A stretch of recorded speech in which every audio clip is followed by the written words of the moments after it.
जरा सोचिए कि जिस पार्टी ने सबको हैरत में डालते हुए देश में बहुमत की सरकार बना ली, वही पार्टी दिल्ली में सरकार बनाने या चुनाव कराने के मुद्दे पर उलझन में क्यों दिख रही है?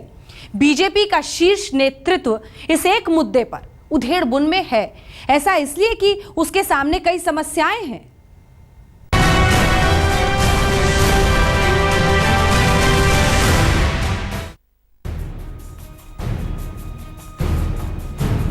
भारतीय जनता पार्टी किसी भी सूरत में खरीद फरोख्त की इजाजत नहीं दे सकती है। मेरा अनुभव के आधार पर मैं कहना चाहता हूं, दिल्ली में जितना जल्दी चुनाव हो जाए तो उतना अच्छा होगा। ये दो विरोधाभासी बयान उलझन का सबूत है। उनकी उलझन की बानगी है जो देश जीतकर दिल्ली में संसद तक तो पहुंच गए, लेकिन दिल्ली विधानसभा की सीढ़ियों पर चढ़ने के पेंच में फंसे हैं, असमंजस में उलझे हैं। दिल्ली में सरकार बनाना बीजेपी के लिए दर्द साबित हो रहा है। बीजेपी के लिए दिल्ली विधानसभा में दाखिल होने के रास्ते तो खुले हैं, लेकिन आला नेतृत्व उलझा हुआ है। आला नेतृत्व कौन है ये जग जाहिर है। जिसके हाथ में देश की कमान है वही दिल्ली की भी नब्ज टटोलने में लगा है। आला कमान नरेंद्र मोदी गुजरात से देश फतेह कर दिल्ली तक तो पहुंच गए, लेकिन दिल्ली विधानसभा उनके सामने चुनौती की तरह खड़ी है। ये चुनौती भी उसी ने दी है जिसने बनारस में चुनौती दी थी, यानी अरविंद केजरीवाल। कहते हैं अनगढ़ का दांव अगर बैठ जाए तो बड़ी टीस देता है। यही बीजेपी के साथ हुआ। फरवरी में देश की सबसे बड़ी पंचायत को लक्ष्य बनाकर केजरीवाल ने दिल्ली के मुख्यमंत्री पद से इस्तीफा दिया। उसके बाद से दिल्ली में सबसे बड़ी पार्टी महज चंद सीटों से सत्ता सुख से दूर है। बीजेपी सत्ता सुख के रास्ते तलाश रही है और दिल्ली 8 महीने से राष्ट्रपति के प्रतिनिधि के हाथों में है, और ये प्रतिनिधि आम आदमी पार्टी के कर्ता धर्ता के निशाने पर है। नीयत खराब हो तो इसका मतलब कुछ दिन में बुलाएंगे, फिर निर्णय लेंगे।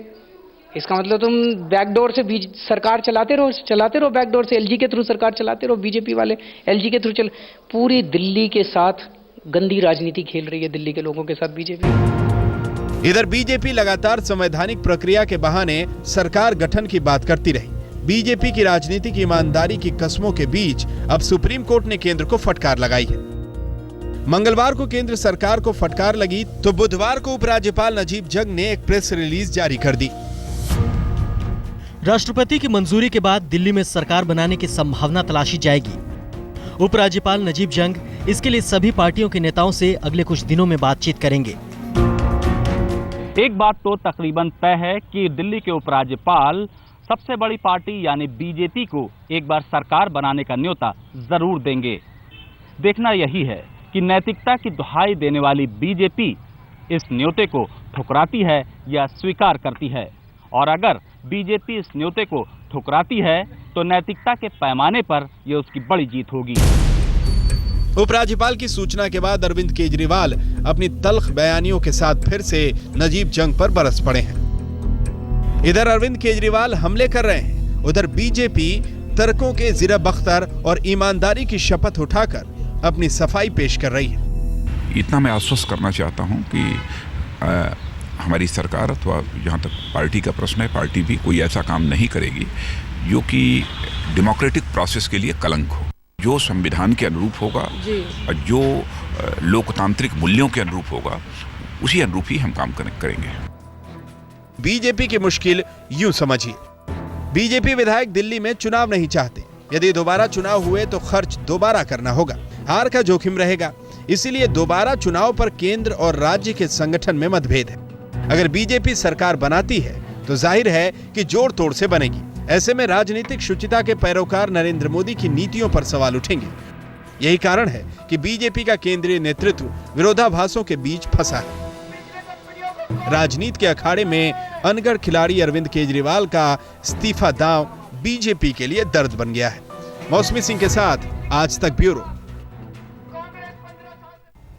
बीजेपी के भीतर विरोधाभास है, अंदरूनी मुश्किलें हैं।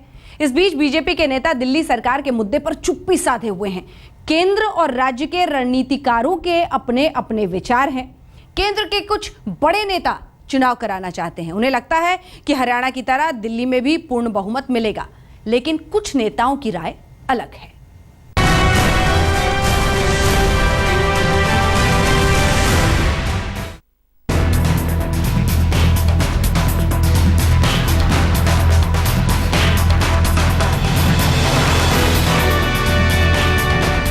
लेफ्टिनेंट गवर्नर का काम है एक्सप्लोर करना, और वो एक्सप्लोर करेंगे। पार्टी के पास जब ऐसी कोई स्थिति आएगी तो उसके बारे में पार्टी विचार करेगी। 8 महीने से हम कह रहे हैं एलजी साहब को कि सारे दलों को नहीं माने, तब अड़े हुए थे एलजी साहब, नहीं मैं तो बीजेपी को बुलाऊंगा। देखिए, मैं समझता हूँ ये दिल्ली के लोगों के साथ मजाक हो रहा है। दिल्ली में अब किसकी बनेगी सरकार, किस करवट बैठेगा दिल्ली का मुस्तकबिल, इसको लेकर अभी भी असमंजस के बादल छाए हुए हैं।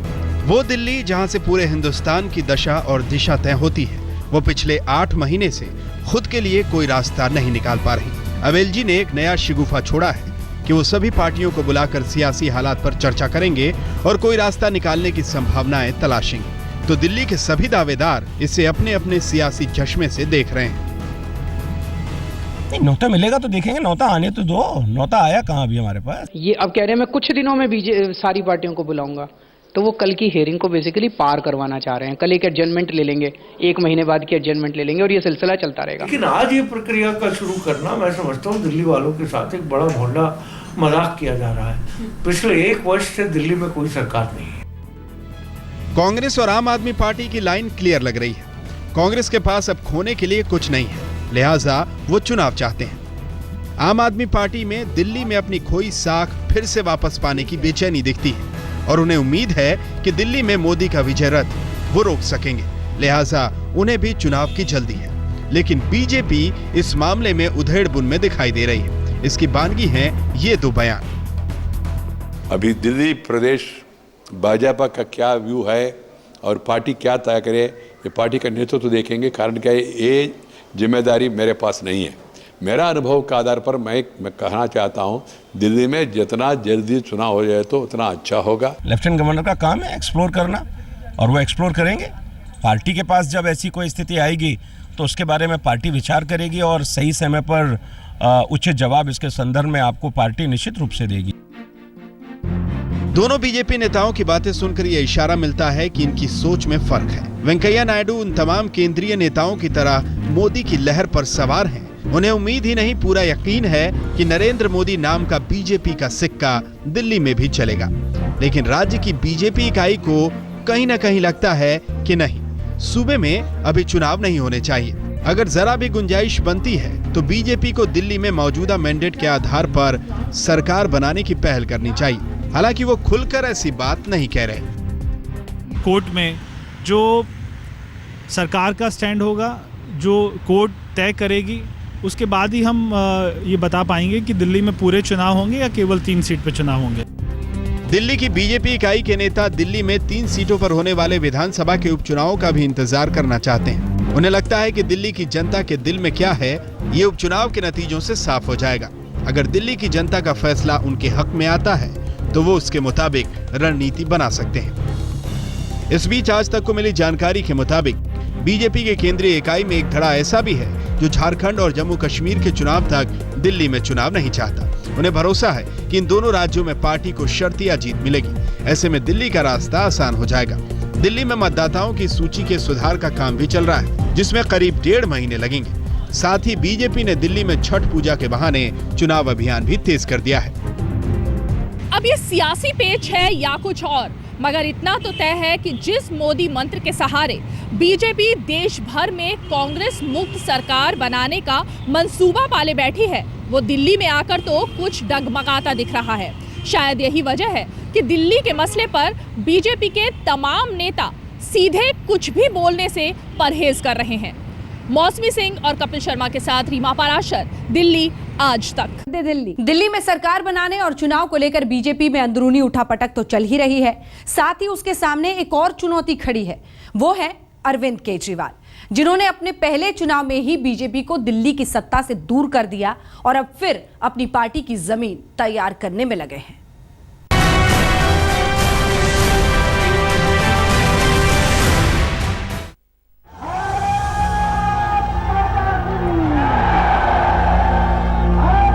एक जन क्रांति की कोख से अरविंद केजरीवाल की सियासत उपजी।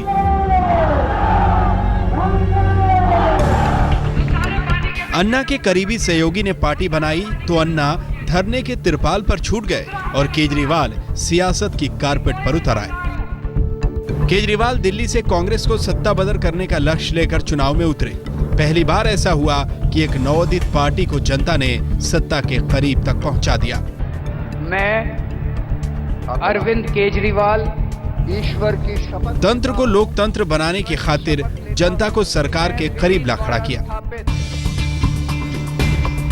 अफरा तफरियों में जनता दरबार लगे, लेकिन हट के चलते महज 49 दिन बाद कुर्सी छोड़ दी। संसद के शहर में फतेह से केजरीवाल राजनीतिक उन्माद में ऐसे फंसे कि दिल्ली को तज कर देश पर निगाहें टिका दी। लोकसभा चुनाव में करारी मात मिली तो फिर गलती याद आई। अब ये लग रहा कि पॉलिटिकल ब्लंडर था, क्योंकि वो जनमानस का क्या सोच है, मुझे लगता है इस्तीफा देने के पहले एक बार जनता से भी पूछ लेना चाहिए था, जैसे हमने सरकार बनाने के पहले पूछा था। जनता बता देती कि वो इस्तीफा नहीं देना चाहती, तो हमें पता चल जाता जनता क्या चाहती। हम जबरदस्ती प्रोटेस्ट नहीं करना। केजरीवाल अब फिर से दिल्ली में आम आदमी पार्टी की जड़ें मजबूत करने में लगे हैं। पिछले 8 महीने में 800 बार बीजेपी को चुनाव में उतरने की चुनौती दे चुके हैं। बीजेपी डरी हुई है बुरी तरह से। दुख की बात यह है कि बीजेपी अपनी हार, उन्हें लग रहा है हम हारेंगे, इस स्वार्थ की वजह से उन्होंने पूरी दिल्ली को गर्त में झोंक दिया है। उन्होंने मजाक बना दिया है, सुप्रीम कोर्ट का भी मजाक बना दिया है, उन्होंने दिल्ली वालों का भी मजाक बना दिया। बीजेपी वालों ने चुनाव क्यों नहीं कराते? हिम्मत है तो आओ मैदान में। जाहिर है बीजेपी के सामने चुनाव से भागने का कारण अपने संगठन के भीतर मतभेद तो है ही, साथ ही अरविंद केजरीवाल भी दिल्ली में उसके लिए चुनौती बनकर खड़े हैं। यूं तो समझदार लोग दुश्मन को कम करके नहीं आंकते। बीजेपी अपने संगठन के भीतर के मतभेदों से निपटने के बाद केजरीवाल की चुनौती से निपटने के रास्ते भी तलाश रही है।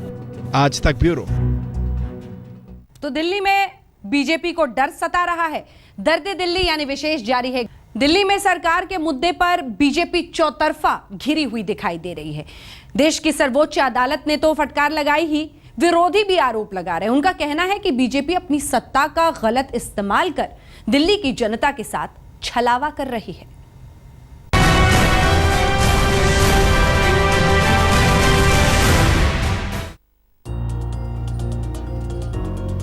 सुप्रीम कोर्ट ने अब तक दिल्ली में सरकार न बना पाने के लिए केंद्र को फटकार लगाई तो सियासी गलियारे में हलचल मच गई। मोदी आंधी में जैसे डूबतों को तिनके का सहारा मिल गया। जाहिर है काफी समय से बिना किसी मुद्दे के मायूस बैठी विपक्षी पार्टियां इस मौके को गंवाना नहीं चाहेंगी। ये चुनाव टालने की कोशिश कर रहे हैं कि शायद हालात सुधर जाएं, जैसे एक के बाद एक लोगों को गुमराह कर रहे हैं। ये ऐसे वायदे करके आए जो पूरे नहीं कर पाए। महंगाई का, लॉ एंड ऑर्डर का, सस्ती बिजली का, सस्ते पानी का, और छठ के नाम पे जो लोगों को इन्होंने चला है। लगातार ये मांग कर रहे थे कि गेजेटेड हॉलीडे छठ पे होना चाहिए। अभी भी जब कांग्रेस ने प्रेस कॉन्फ्रेंस की तो उसके बाद छुट्टी करके अभी भी लोगों को गुमराह कर रहे हैं, जैसे इन्होंने गेजेटेड हॉलीडे कर दिया है। ऑनरेबल सुप्रीम कोर्ट ने फटकार लगाई है भारत सरकार को और भारतीय जनता पार्टी को। उससे जो फजीयत हुई है, कल फिर फजीयत ना हो, उससे बचने का एक रास्ता निकाला गया है और उसमें राजनिवास का दुरुपयोग हुआ है। कांग्रेस पार्टी इसकी कड़े शब्दों में निंदा करती है। कांग्रेस इसे पद का दुरुपयोग ठहरा रही है तो आम आदमी पार्टी एलजी के फैसले को कटघरे में खड़ा कर रही है। पार्टी के संयोजक अरविंद केजरीवाल का कहना है कि बीजेपी को और मोहलत देने के लिए ये खेल खेला जा रहा है। ये दिल्ली की जनता के साथ छलावा है। अगर सारी पार्टियों को बुलाना है तो बहुत अच्छी बात है। अभी 2 घंटे में फोन कर दो सबको, सारे आ जाएंगे। मैं अभी जाने को तैयार हूँ। बीजेपी वाले सारी पार्टियों को भी 3 घंटे में बुला लो, उसके बाद उनसे बात करके अपनी रिपोर्ट दे दो और कल कोर्ट में जाके कह दो। अगर नीयत साफ हो तो, नीयत खराब हो तो इसका मतलब कुछ दिन में बुलाएंगे फिर निर्णय लेंगे। इसका मतलब तुम बैकडोर से सरकार चलाते रहो बैकडोर से, एलजी के थ्रू सरकार चलाते रहो। बीजेपी वाले एलजी के थ्रू पूरी दिल्ली के साथ गंदी राजनीति खेल रही है, दिल्ली के लोगों के साथ बीजेपी।